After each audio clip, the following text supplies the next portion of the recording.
Hi everyone, delonewolf here and welcome back for another EVE Online video. Today's video is a little bit different because I'm making a post-commentary. The footage you're seeing in the background is of myself and my brother taking two Jackdaws into the Abyss. So CCP a couple of patches ago made it possible for us to activate two filaments in one go for the fleet, and that allows you to take two destroyers into the Abyss and try to take out the content. Now, we're not that familiar with the Abyssal content, so we started out with some pretty low and easy stuff. So a couple of tier 1 Abyssal sites is what we started out with, and it went very smoothly, of course, but I feel like this is really pretty fun if you just have like one friend that plays EVE Online and you can get him in there with two destroyers and just blast through the content.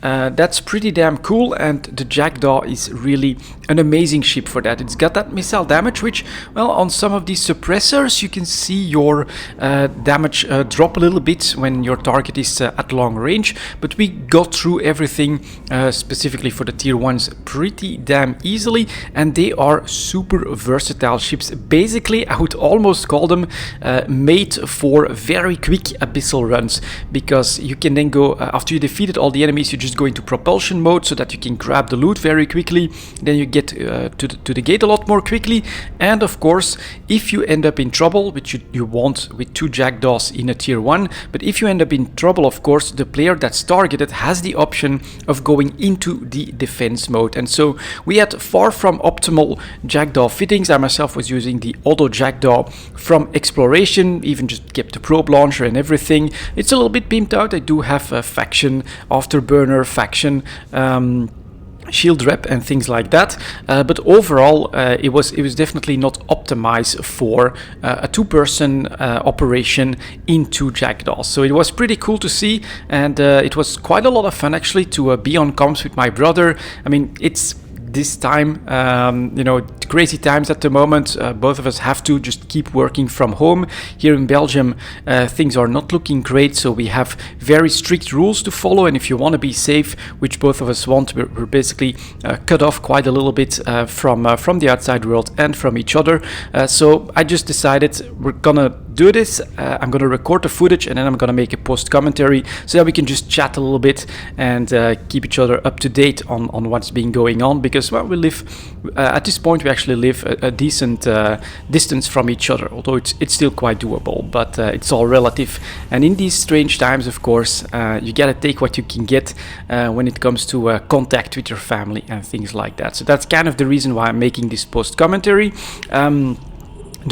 We tried different filaments, didn't even bother too much with getting the right munition types and the right resistances or anything like that. It was tier 1, so pretty easy to do. The enemies are pretty interesting, of course. At this point you can encounter quite a lot of different enemies, Triglavians, but also Edencom, which is like basically the reverse of the damage type that they deal, the main damage type that they deal. You get the rogue drones and you get Sancha. We also saw a couple of waves for the Angel Cartel. Very cool looking ships, some pretty unique stuff that's happening there all of a sudden. So overall this was pretty damn fun and pretty damn smooth in the tier 1s. Some of those loot cages are quite far away from each other, so I think one where we decided to loot everything took us to like the 13-minute range out of the 20 that you've got. But if you focus on the bioadaptive cage, which does have by far the best loot, then you can blast through these in maybe 5 or 6 minutes or something like that. So overall this was pretty fun, and then we decided to try our hand on a tier 2 as well. And well, I was at first a little bit, you know, should we do this? My ship is pretty pimped out, but we were like, alright, tier 2, we'll give it a try, we'll see what happens.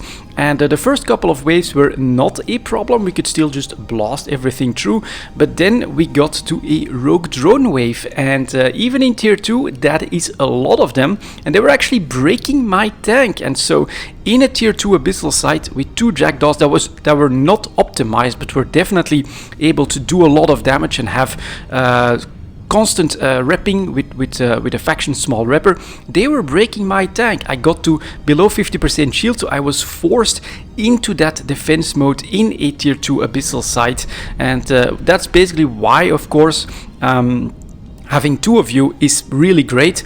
I can go into the defensive mode and try to rep back, avoid the damage a little bit, while my brother can still stay in sharpshooter mode and try to take down the enemy DPS. But this was a very big surprise, one of the ways that I would have considered to be the easiest, specifically because I also am able to like spread out the damage, and so after a certain time frame I take down 5 rogue drones, and then we do so again, and still those guys were breaking my tank once they got into range. That was all of a sudden, whoa, what the hell, my shields are almost gone. Unfortunately I don't have footage from that bit, but for us that does mean that if you want to do this casually, if you don't want to go like fully optimized, probably a spider tank would help for higher content as well.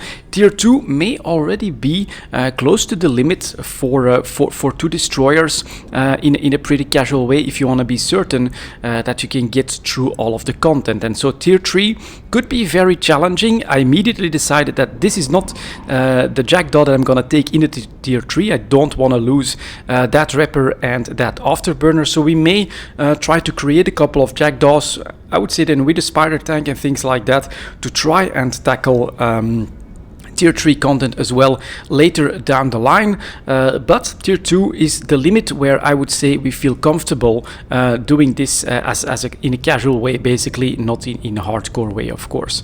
But that was very cool. Overall, I would say that the Abyssal content does have its place in EVE Online.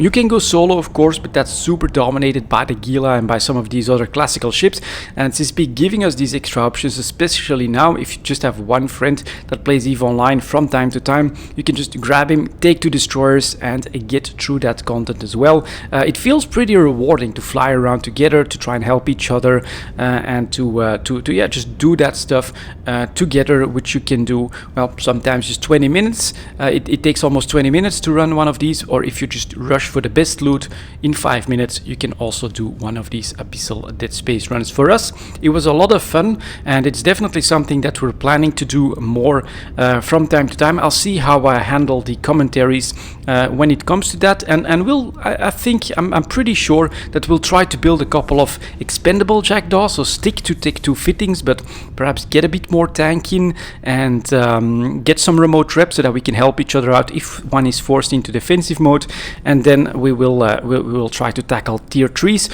which, as far as I understand, if you do that in 2 destroyers, you actually get tier 4 type rewards, so it's definitely hard content for 2 destroyers, but that's pretty cool to try and tackle that challenge. So that's something that we want to do as well. Yeah, that was our experience there in the Abyss. That was what I wanted to share with you guys when it comes to that, and definitely something that we'll explore more in the future. That's it for this video though. Thank you very much for watching, and as always, I'll see you next time.